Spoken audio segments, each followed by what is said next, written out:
Hey guys, I'm glad you stopped by. As you can tell probably right off the rip, my voice is pretty much shot.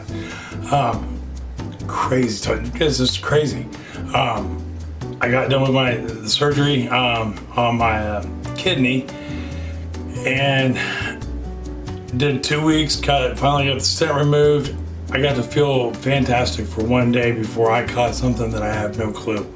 It's something that Abby had, and she decided to bestow it upon me. And I'm on the tail end. For a minute I couldn't talk at all, but I still got this whole, can't hardly talk thing going on, but that's all right. So that's not going to keep us from making beef tips and mushrooms in the slow cooker today. It's going to be, I believe, absolutely fantastic. Now, we did, if you check out my canning videos, we did a canning version of this. That is also very good and it's shelf stable and it can sit on the shelves. But today we're going to do a slow cooker version. That way it can cook all day while I go run errands. And we will have a good healthy meal when I get home. If you are new to my channel, this is your first video, welcome. I'm glad you stopped by. Hope you check out some of my other videos. We got a lot to choose from, and get something out of those ones also. If you are returning or one of our several new subscribers, welcome back and thank you. I appreciate it very much. Do not forget to like, subscribe, and share. Comments always welcome. I respond to all of them in some form or fashion. All I ask is you be nice. Think before you type. Don't it's okay to not agree. Hands down. Disagreeing actually adds to the conversation, gives a different point of view. But just think before you type and be nice. That's all I ask.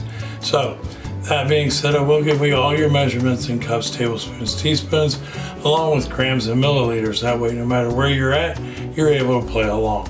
So, let's head on down here to the counter now, and we will get started on what I believe is going to be a delightful crock-pot dish. Hold on for me 1 second. All right, we're down here at the counter. First thing we're going to do, I've got my cast iron skillet. Now, you could also do this in an Instapot on the slow cooker feature. We're just not today. We're going to do it in the actual slow cooker. And if you do this step we're about to do here, which is sear our meat, you can actually do in your Instapot. But that being said, I'm using a cast iron skillet. I got my crock-pot insert right here. And the first thing I have to do is I'm going to go ahead and heat my cast iron up. And I've got 3 tablespoons, 42 grams worth of unsalted butter. I don't use a lot of salt in any of my dishes if you're new. And I'm going to get those melting. And I've got my skillet turned on to what will be eventually medium high. When you're doing using cast iron, and I'm sure you know this if you're using cast iron, you don't want to crank it way up right in the beginning. You want to give it time to warm up a little bit at a time. So I will end up on medium high with some melted butter. While I'm waiting on that, I have got 2 tablespoons, 20 grams worth of all-purpose flour to go with my 2.5 pounds, 1.09 kilos of hamburger chuck roast. And what I did was cubed it up, and took the hard fats and stuff like that off of it, cubed it up just into about 1-inch pieces. Cube is kind of a loosely used word, at least here, more like rectangled up, but they're about 1 inch to 1/2 inch. The smaller you go, the quicker they will cook and tenderize, but you don't want them so small that they just fall completely apart in the slow cooker. That would defeat the purpose. So we got our 2 tablespoons of 20 grams of flour in there. To that, I'm going to add 1/2 teaspoon, 2 grams of salt, 1/2 gram, 2 teaspoons of pepper, and then we're just going to go ahead and get this coated, and that way it can sit here while that is heating. The pan is heating up. Okay, so we're crackling. A little bit of smoke wisping up there. Our butter's getting ready to, start turning a little brown, so that we know we're good to go. Now I'm going to what we're going to do, we don't have to cook the meat all the way through. We just want to sear the outside of it. But we're not going to put this all in the pan at once. You don't want to overcrowd your pan because then you won't sear, you will steam, because all the juices will come out of the meat and you'll end up with a steam instead of a sear when you won't get those nice brown edges.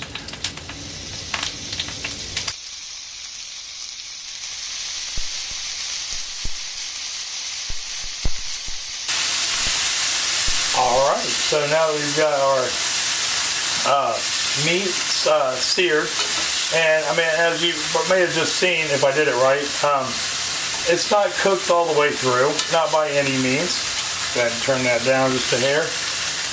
And that way, because it's going to continue to cook for the next 5 hours or so, depending on how you do this, on medium or you're on low or high on your slow cooker.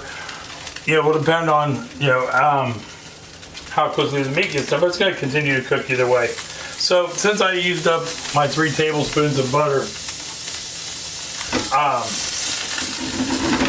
doing the meat up, and I want to, next I'm going to do some onions in here. So I went ahead and I just put in another tablespoon. I had it laying around, and I'm going to go ahead and get these onions in here, and we're going to let these saute for about a minute, maybe 2. I just got to get a spoon. And give them a little bit of color, and in the process we're going to try to get some of this, because the onions will release their moisture while we're doing this, and I want to get some of these bits off of the bottom because we're going to put them in that pan. Okay, so our onions have been about a minute, and I can show them to you right here. Pan got hot on me, I mean, as it should. But right here is what our onions look like. I mean, as you can see, they're got a nice color to them, and that's what we want. And I was able to get most of the brown bits off of the bottom, not quite all of them. So what I'll do is I'm going to create a steam bath, basically, real quick. I'm going to take some of the beef broth that I got sitting right here, just a little bit of it, and I'm going to pour it in, and that way it can steam off, those bits on the bottom there. Just like that. Now our pan is clean, it's deglazed on the bottom, so we can go ahead and get those onions in there with that butter flavor and all the flavor of that seared meat, like such. And as I cook my batches of beef, I don't think I said this, I just simply put them into the crock pot, the slow cooker. There was no sense in having it put it on a plate and then dump it in, because we're literally just going to dump pretty much everything else in here, all but one ingredient. So the next thing I'm going to add to this, and I did deviate a little, the original recipe called for 8 ounces of baby bella mushrooms sliced thick. I bought pre-sliced, and they are thick, but I'm going to use an entire pound. So you can either use the 8 ounces, 227 grams, or you can go with 16 ounces, 454 grams. It's completely up to you and how much you like mushrooms. That's the beauty of cooking anything. You can add and take away as much as you would like. So the next things we're going to add to this is going to be, 1.5 teaspoons, 6 grams worth of garlic powder. I use granulated garlic. I don't use garlic powder. I think it gives it a better pronounced flavor. That is onion powder. 1 teaspoon of onion powder at 3 grams. And we've got 1.5 teaspoons, 6 grams worth of granulated sugar, and that's going to help balance everything. And then my last 2 ingredients are going to be 1 teaspoon, 3 grams of dried thyme, and 1 tablespoon, 15 milliliters of Worcestershire sauce. Put that in there. I got one more ingredient. You want 2 cups, 480 milliliters of beef broth. Now I did notice on the quart container that I bought of beef broth, it actually, at least in the US, doesn't measure in liquid, even though it is a liquid. It measures in grams. So if that's the case, you want 2 cups, but you want 454 grams worth of beef broth. So now that we've got that together, I am going to clear all this stuff off the counter real quick. Okay, so we got everything cleaned up, or at least moved out of the way, and got our crock pot, our crock in the slow cooker apparatus. We'll throw our lid on there. Now I'm going to cook this on low and slow, which is 5 to 7 hours worth of cooking, and it's going to come down to how tender do you want that meat. The longer you can go, the more tender it's going to be, and I know I want mine tender, so I'm going to go 7 hours. Now you can also cook this on a high temperature at 3 to 4 hours. At 3 to 4 hours. The problem with that is it will make your meat tender, but it makes it kind of chewy. And you wouldn't think it would be that big of a difference, but it can be, depending on the meat you use. Chuck roast is naturally tough, so I want to cook it as long as possible. So we're going to go 5 to 7. So when I come back, we have one more step to do, and then after that we'll be able to try some. All right, I'll see you here in a second. Okay, so as I was cleaning up, if you are new to my channel, you have seen my entire kitchen, so things get piled rather quickly. I did find one ingredient that I didn't even think of sitting on my desk, which is literally right beside you, and that is a half a cup, 65 grams of hot peppers, and they're thinly sliced. Now I'm using our hot peppers. The original recipe called for pepperoncinis, which I have learned through time and other recipes that you can get away with a hot pepper. So like I'm using, in this case, banana. They're like a banana pepper. It's a Hungarian hot pepper that we do ourselves here at the house. But you can use a banana pepper. You use whatever pepper you like to put in this. So now we're going to let this cook for a while, and when I come back, we're take care of that last step and try some. All right, I'll see you here in a moment. Okay, guys, so we got about 30 minutes left until we're done. Went ahead, got some water on to boil for noodles. I'm doing egg noodles with mine. You could put this with rice. You could put this with excuse me. You could put this with rice or noodles or mashed potatoes or just some bread and butter. Whatever your heart desires, really. But our main focus is going to be right here at the moment. And oh, it smells amazing. The whole house smells fantastic. Hold on for me 1 second. I gotta get a spoon, which is located off camera. Right here. Here we are. My entire collection of stirware is right behind you. But we'll go ahead and give this a stir real quick. And that way we can, oh, it smells amazing. Just amazing. Let me bring you in so you can see what that looks like. Because that is well worth the look. Hands down. Yeah, I don't know if that's still a very good shot, but oh, it looks fantastic. I'm here to tell you all the same. But next thing we need to do, 2 tablespoons, 18 grams of cornstarch, right there, and you can use potato starch, arrowroot, whatever you have available. You just need a thickening agent. And then I've got 2 tablespoons, 30 milliliter of water right here, and it's a warm water. And we're gonna go ahead and make this into a slurry. We're basically going to mix the cornstarch up and make it a liquid.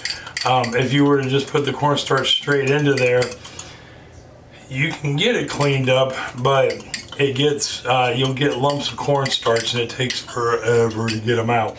So what we'll do is we'll go ahead and get that cornstarch together. I'm gonna go ahead and pour it in here so that way it can start thickening that up.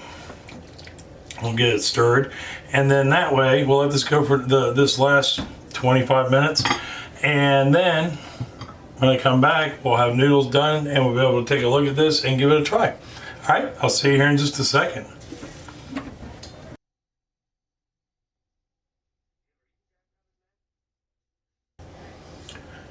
Okay, so noodles are done. Our beef and mushrooms has cooked for about another 30-ish minutes.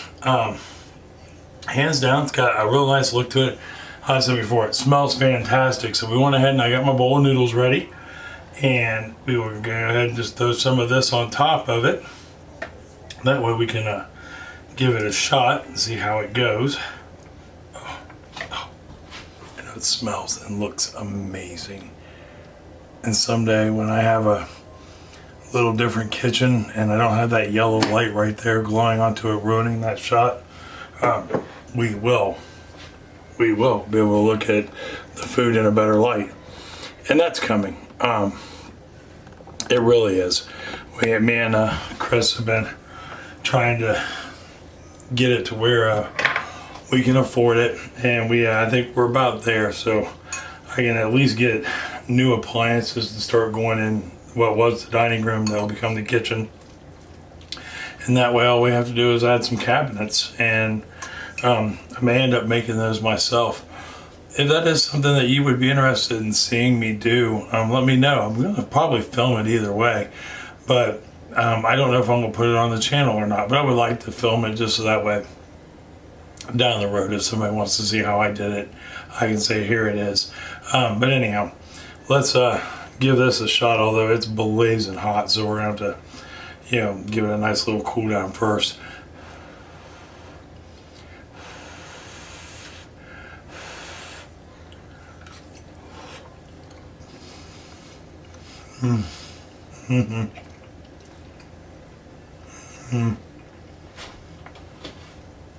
That is fantastic.